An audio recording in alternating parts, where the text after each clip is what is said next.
Good morning guys and welcome back to the channel once again.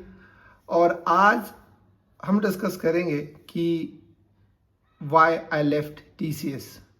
So before jumping on to the topic, मैं मेरे बारे में थोड़ा बता देता हूँ। I have completed my engineering in IT's my background.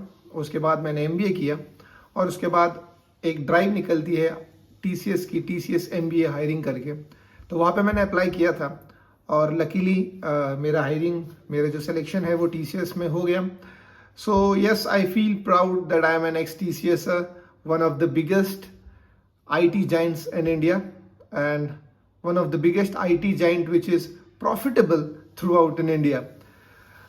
तो गाइस लगभग 1.5-2 साल नहीं, ऑलमोस्ट 2 साल के आसपास मैंने TCS में काम किया है एज अ फंक्शनल कंसल्टेंट।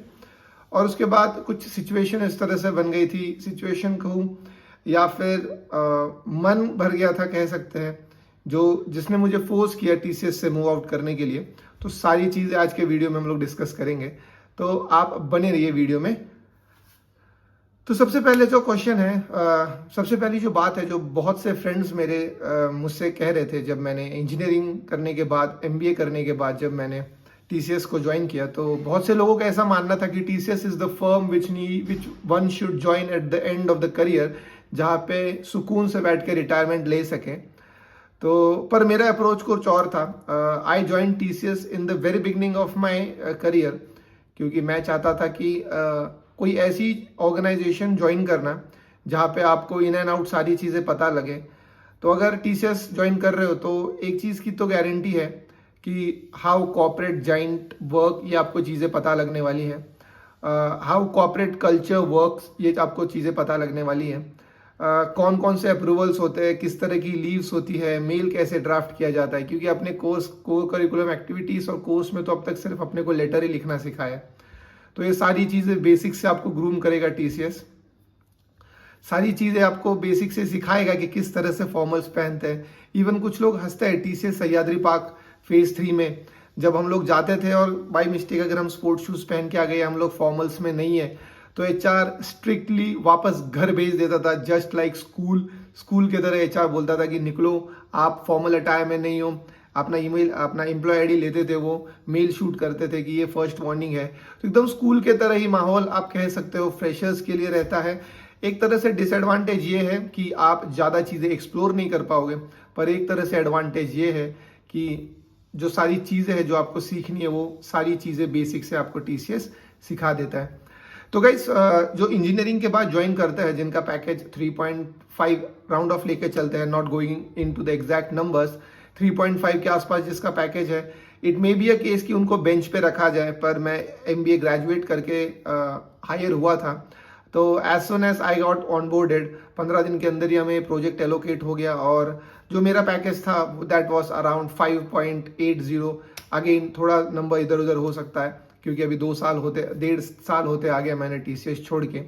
तो वो एक फैक्टर है जिसका एमबीए ग्रेजुएट के बाद जो ज्वाइन करता है, तो उन लोगों को ज़्यादा बेंच पर नहीं रखा जाता है। मेरे साथ कुछ तो 150-180 की स्ट्रेंथ थी बैच में, पूना लोकेशन के लिए, और मैक्सिमम लोगों को एक ही प्रोजेक्ट में डाल दिया उन लोगों ने। द प्रोडक्ट जो था वो काफ़ी बड़ा था। Functional consultant, I won't disclose the exact details again for some valid reasons.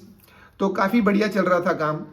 Salary 1 साल हो गया अपना, जब अपना जो ज्वाइनिंग डेट होता है उसके बाद 1 साल बाद आपको एनिवर्सरी बोनस बोल के एक चीज़ मिलता है, जहाँ पे आपको कुछ XYZ अमाउंट जो है वो इंक्रीमेंट होता है, और आपका मार्च में जो इंक्रीमेंट नहीं होता है उस साल के अप्रेजल के साइकिल में, और अगले साल से आपको जो अप्रेजल साइकिल है वो मार्च टू मार्च चलेगा।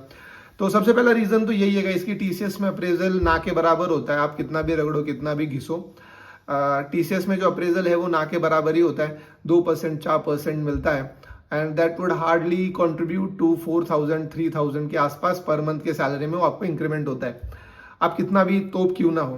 तो अगेन मैंने पहले भी एक वीडियो में कह चुका है कि TCS is there to make you learn, TCS is there to make you understand how companies work, और आप बाहर जाओ तो एक सक्सेसफुल, एक अच्छा रिसोर्स बन के जाओ अगर आप ऐसा फ्रेशर ज्वाइन करना चाहते हो।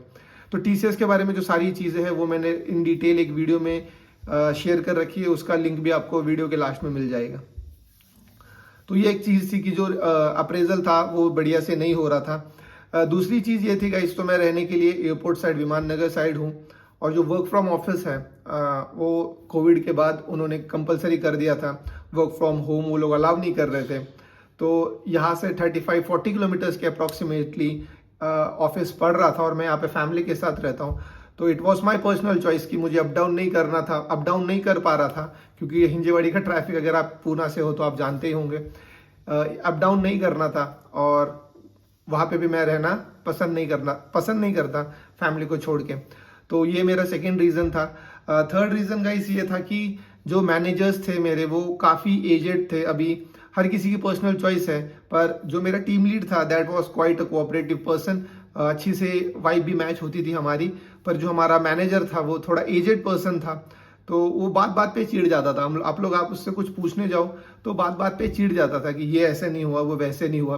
तो दैट इज़ अ थिंग जो मुझे पर्सनली पसंद नहीं आई, और मुझे वो बॉदरेशन रहता था। अगर सपोज जब वर्क फ्रॉम होम था, मैं खाना खाने के लिए बैठा हूँ, अगर उसका मैसेज आ गया, even though I have put out for lunch on teams, मैंने सारे स्टेटस अपडेट किए हैं आधा घंटे का, 1 घंटे का, जब मैं लंच ब्रेक लेता हूँ, और अगर उसका मैसेज आ गया तो एक अलग सी एंग्जाइटी होती थी, तो मैं खाना मेरे गले से निवाला नहीं उतर पाता था।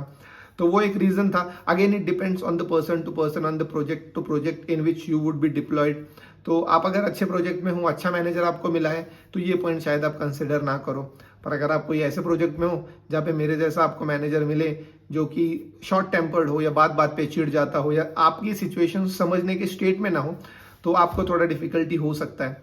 अगेन अगर वो मैनेजर को छोड़ दिया जाए, ही वॉज ऑल्सो फ्रेंडली, पर उसके एज का थोड़ा दिक्कत था, वो बहुत जल्दी गुस्सा हो जाते थे। सॉरी अगर मैं वैसे बोल रहा हूँ, but with due respect to everyone, बहुत जल्दी गुस्सा हो जाते थे वो भी। पर वो भी था, पर सारी जो दोस्त थे अपने साथ, सारे फ्रेशर्स लगे हुए थे, एक अलग से कॉलेज की तरह माहौल था, कोई पॉलिटिक्स नहीं, कोई कुछ नहीं, बढ़िया सब चल रहा था। 1.5 साल हो गया। सोचा लोगों ने कि अभी इट्स एक साल का बॉन्ड रहता है, 1 साल का बॉन्ड भी कंप्लीट हो गया था। स्टिल जो एनवायरनमेंट था वो काफ़ी पसंद आ रहा था, जो लोग साथ में काम कर रहे थे वो काफ़ी स्वीट थे। 1.5 साल हुआ, बॉन्ड खत्म होने के बाद 6 महीने और बीत गए, और पीपल स्टार्टेड मूविंग आउट। जो लोग मेरे साथ ज्वाइन हुए थे उन लोगों को अच्छी अच्छी ऑफर्स मिलने लग गई। उन लोगों के साथ टीसीएस का जो ब्रांड था वो कैरी करके वो लोग बाहर मार्केट में उतरे, और थिंग्स स्टार्टेड चेंजिंग। जो 120 से 130 लोग एक साथ ज्वाइन किए थे, उसमें से 20-30 लोग दे मूव्ड आउट। उन लोगों को कोई better opportunities, better positions, better salary मिली, तो वो लोग चले गए। तो that time I also thought कि it's high time that we should also give a chance of letting go and move on in life. मुझे भी ऐसा लगा कि यार चलो अभी कब तक ये सेफ इन्वायरमेंट में रहेंगे, let's move out, let's try new things. So I also updated the batch on LinkedIn. I was also active on LinkedIn, तो मैंने भी लोगों से इंटरेक्शन बनाना चालू किया। So I also started searching for the new opportunity, but fortunately एक HR recruiter ने मुझे अप्रोच किया, and they said that we have an vacancy, if you are interested I can share the GD and we can progress. तो उसी तरह से वो सारी चीज़ें फिर आगे प्रोसीड होती रही। जो अगले कंपनी में मैं था उसमें मेरा एक्सपीरियंस काफ़ी ख़राब था गाइस, तो वहाँ पे मेरे को ले ऑफ हो गया था। उसका भी अगर आप वीडियो चाहते हो तो मैं वीडियो के एंड में उसकी भी लिंक लगा दूंगा। तो वो कंपनी में मेरा सारा प्रोसेस हुआ, और बहुत ही भारी दिल से मैंने टीसीएस को अलविदा कहा। अगर आप कहो कि टीसीएस से क्या सीखने को मिला, तो टीसीएस से सीखने को मिला भाईचारा, टीसीएस से सीखने को मिला कि मेल किस तरह लिखा जाता है, टीसीएस से सीखने को मिला हायरार्की किस तरह से मेंटेन की जाती है। बहुत सी चीज़ें टीसीएस में सीखने को मिली। कोई एज सच हार्ड फीलिंग नहीं है। TCS is a type of a government job, secure रहता है, आपसे कोई मालिक की तरह बात नहीं करेगा। मैक्सिमम जो लोग टीसीएस में काम कर सकते हैं, मैक्सिमम लोग जो टीसीएस में काम करते हैं, दे हैव द मैच्योरिटी कि आपसे प्यार से बात करें, आपकी डिग्निटी को ठेस ना पहुंचाते हुए आपसे बात करें। अगर आप कोई छोटी मोटी कंपनी ज्वाइन करते हो तो यू मे एक्सपीरियंस कि वो लोग थोड़ा बॉसी हो रहे हैं या कुछ, पर टीसीएस में मेजॉरिटी ऑफ द केस में ऐसा नहीं होता है। हाँ, अगर आपका मैनेजर ही अलग आ जाए, मैनेजर ही मैनेजर पर्सनल लेवल पे अगर उसका नेचर ही उस तरह से हो तो that's a totally different case. पर ऐसा TCS का जो एक्सपीरियंस था, अगर आप कोई मुझे कहे कि 10 में से कितना रेट करना चाहोगे तो I would give 10 out of 10। और अगर TCS अपना रिहायरिंग पॉलिसी चालू करती है और अगर मुझे चांस मिलता है इधर मगरपट्टा हड़पसर साइड के ऑफिस में ज्वाइन करने के लिए, सो आई वुड डेफिनेटली लव कि वो मेरा जो ID कार्ड पे जो बैच पे जो नाम लिखा रहता है वो TCS का नाम मैं दोबारा देख पाऊँ। तो गाइस बस आज के वीडियो में इतना ही। अगर वीडियो पसंद आया हो तो लाइक करो यार, चैनल पे पहली बार आए हो तो सब्सक्राइब करो। बहुत सी चीज़ें और डिस्कस करेंगे आने वाले वीडियोस में कॉर्पोरेट लाइफ के बारे में। अगर आपको किसी पर्टिकुलर टॉपिक के बारे में डिस्कशन करना है या आप चाहते हो कि मैं उस पर डेडिकेटेड वीडियो बनाऊं, please do let us know in the comment section. I reply to each and every comment जो भी आप करते हो। तो बस आज की वीडियो में इतना ही। Till then enjoy.